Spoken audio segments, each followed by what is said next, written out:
Good morning, folks. It is Sunday, March 19th, 2017. So first things first, yesterday was an interesting day for me, but in the middle of the day, on the way, or when I get out to set up for the Corey Feldman show, I check the phone and I see that Chuck Berry died. Now, Chuck Berry was 90, so he lived a long, long, good life. May he rest in peace. But we must mark the passing of this man. He was a giant. Whatever criticisms could be made about him personally, you cannot take away the fact that modern culture, in many ways, was indelibly shaped by that one man, Chuck Berry. Now, rock and roll has many origins that are debatable. But when you look to find who are the individuals who cemented, signified, defined, Chuck Berry defined rock and roll, much like Little Richard did. I just wrote this on Facebook, so I'll say it here. Over the years, I've given a lot of credit to the Beatles for changing my life, and there was a reason for giving them the credit the way I've done. But in actual fact, the first music to truly turn me on, and this is according to my parents, and then also me, once I was old enough to remember anything. But my parents used to love to tell people about how when they would play records, I responded to the music. But the music that really got me going was Chuck Berry and the Everly Brothers and Little Richard. The only Chuck Berry record I have, because I listen to music so deeply, and Chuck Berry and rock and roll is something I know like breathing. There's no reason to listen to it, so I don't buy those records. I have, and this means a lot to me to have it and to show it to you. This is my dad's copy of Chuck Berry's School Days, the one that he would play and I would rock out in the cradle. That's what my mom and dad used to tell me. I can remember how they would, with great amusement, tell their friends about Dereck, Dereck's response to music, especially Chuck Berry and the Everly Brothers. So with the passing of this giant, I want to set the record straight that in order of importance, true importance in my life, what really opened the gates of music for me, it starts with Chuck Berry. It does, and that is the truth. Chuck Berry, Little Richard, the Everly Brothers, and then the Beatles for me. That's the true order of influence in my life. Never saw Chuck Berry, never got to meet him, but I have personal associations. Excuse me. I come from an artistic family, so everyone in my family plays and does art. My older brother James, big influence on me in honesty. Hell of a bass player. He played, I don't know how long, but he played in Chuck Berry's band for a time, toured with Chuck Berry. Some of the stories my brother told me I won't tell here. They're kind of I don't know, off color. But what he did tell me was that Chuck Berry, they never rehearsed. From the moment he joined the band, they never, ever rehearsed, ever. Never. They just played. And with, varying results. As if any of you have seen Chuck Berry, maybe you've seen him on a bad night, or maybe you've seen him when he got a band that doesn't know rock and roll. I mean, Chuck Berry was like that. It's like, why do I need to rehearse? Everybody knows what rock and roll is. Yeah, I could have played a gig with him without any rehearsal. I could, just like I know my brother did. The guitar player in my band, RAF, the punk rock band that I like, the guitar player who's like a younger brother to me, Paul, for a time moved to when he first got married, he moved to St. Louis and went to school there to become a recording engineer.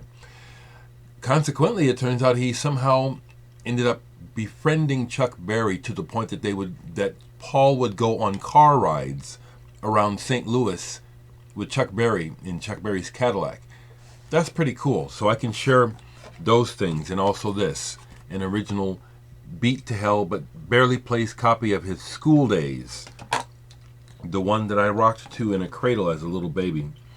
The B side I liked a lot too, Deep Feeling. Although the older I got, the less I liked it because it's really bluesy and kind of dark, actually, you know. So Chuck Berry, rest in peace. You know, Little Richard is probably not far behind, folks. I know that the world is busy and in a mess these days, but if there would be any way to prop up and give some love to Little Richard one more time before he goes, to me, all these artists dying at this time is a prompt. If I had any power, if I had money to spare, I would personally take time to mount a public campaign of respect and recognition for the living legends that before they go. Little Richard is the one that I would go to first now. So rest in peace, Chuck Berry. Well, as some of you know, if you watched me yesterday, you know that last night I played, or I didn't play, but I helped to run the show for Glow in the Dark, who opened for Corey Feldman, Feldman's Angels. Well, it was an interesting night, quite a few train wrecks.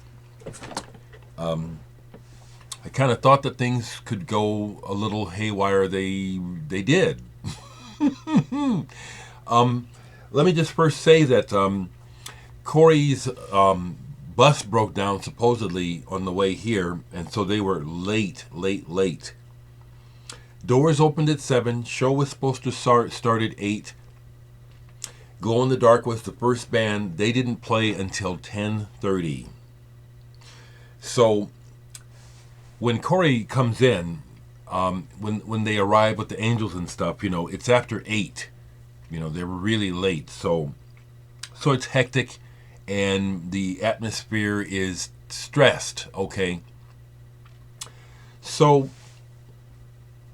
what I'd like to share mainly is that my friends Glow in the Dark, they had quite an elaborate stage show that they wanted to set up. I knew beforehand, and I didn't want to break their dream, but I knew they weren't going to be able to set up, that the back line was going to take up a lot of the stage. And Aaron had put together a nice elaborate visual, including these triangles to project on. And as we see things going down, it becomes obvious to me that Aaron's not going to get to do what he planned to do. But here's another example of the difference of people and how we live in the mind. Aaron was not wanting to hear nothing I had to say about that. He said, I don't want to hear that, I don't want to hear that.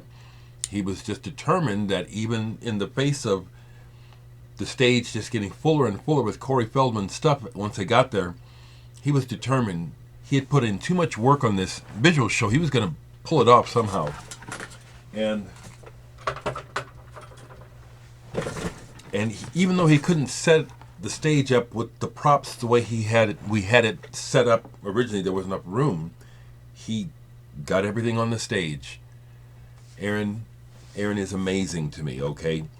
And he's also a true friend because we were able to communicate about this, and he just was letting me know, you know, I ain't hearing what you're hearing, okay? Don't be telling me that stuff. You know, I put in too much work on this. We're going to do this. And his determination paid off. I didn't stay for Corey Feldman's show because I saw the sound check. Corey, if you happen to see this, it was nice meeting you. I like what you're doing. I do think you're actually doing something good with these girls, as you say, trying to help them. The band is terrible. I mean, really, I mean, like, there's maybe one person in the band that really knows how to play. No disrespect, it's the truth. It's like, you know, it's a show. This has to do with what I don't like about America and Hollywood. the artifice, it's the facade. If you can make people think something, then that's good. Our job is done. And so Corey Feldman is a Hollywood star, musically pretty talentless. I saw it with my own eyes. But because of his legacy and because of the cult of personality in the world, it was a spectacle last night.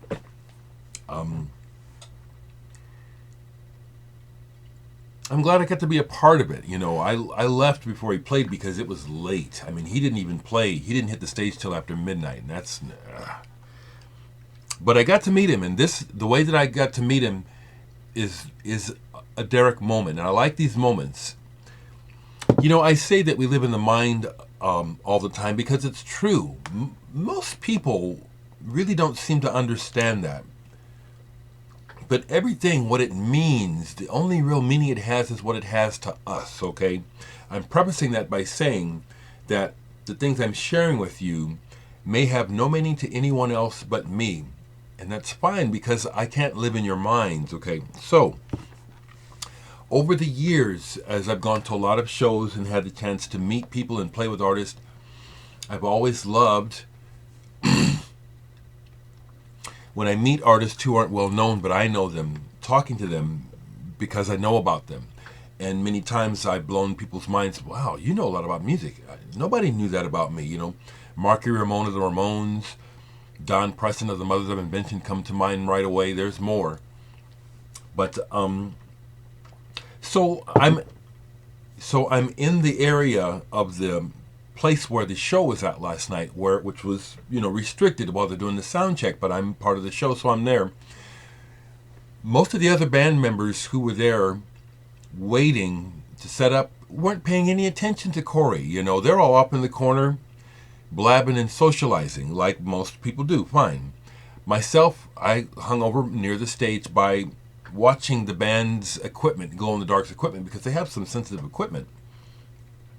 But anyway, I'm near the stage, and so my presence is felt from the stage, And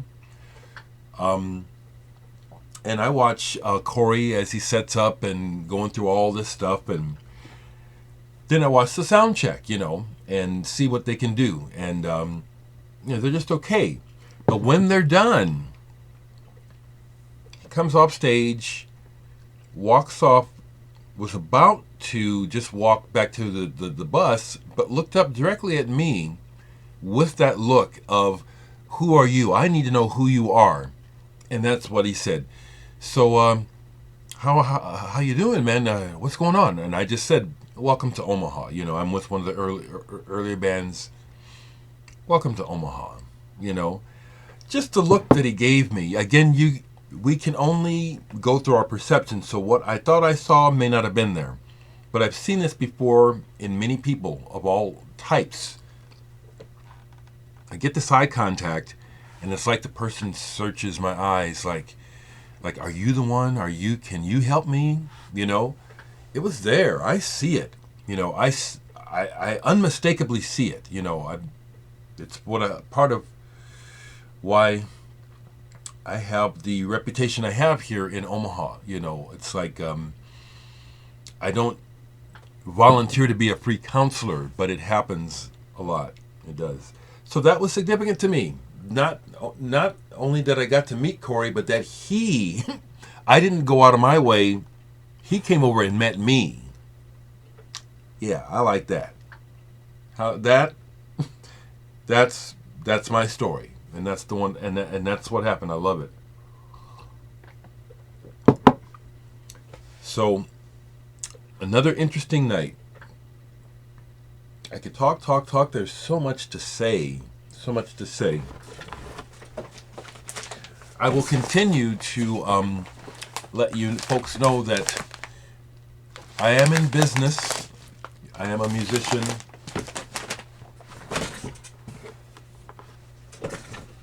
And I need to make... People are digging the shirts. These are good quality shirts. They're not cheap. So, order something. Order something. This week I should have something new. I think the Murphy CDs should be arriving this week, and so I'll be showing those and trying to get y'all to buy those too. Okay, that's what I have to say today. Be well, everyone.